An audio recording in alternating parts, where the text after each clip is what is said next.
እኔ ብቻ አይደለም አቃለው እኔ ብቻ አይደለም እንደዚህ አይነት ነገር ሚከብደኝ እና አንዳንዴ በቃ ደከመኝ ብላ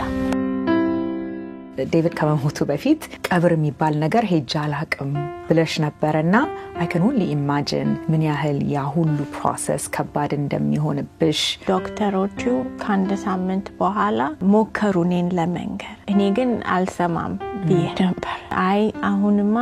የሱን ቤተሰብ ከቻሉ እንዲመጡ ጠይቂያቸዋል ልጆች ፈልጋችሁ ነበር በተለይ አንቺ በጣም መውለድ ፈልገሽ ነበር ኮንቪንስ እሱን ለማድረግ ብዙ ጥረሽ ነበር ዴቪድ ካረፈ በኋላ ያው ልጅ አልነበረ ምንም አልነበረም እና ቤቴ ስመለስ ወይ ቤታችን ስመለስ በጣም ጭራለ የኛ ትዳር ብዙ ነገር ነው ያልሆነው ስለዚህ በቃ ይሄ ሌላ ነገር ነው የተጨመረበት ቢየና ያየው ስቃይን የሚያባብሰው ነገር እኔ ብቻ ነኝ እንደዚህ የሚሰማኝ የሚለው ጥያቄ ነው ባልሽን ትዳራችሁን ኢንጆይ የማድረግ ጊዜ አልነበራችሁም በቃ እንደተመለሳችሁ ከሃኒሙን በኋላ ከዶክተር ጋር ወደ ዶክተር ከዚህ ወደዚህ ነበር የምትሄዱትና መቀየር የማይቻለው ነገር መቻል ነው አይደለ እኔ ቢያሳዝነኝም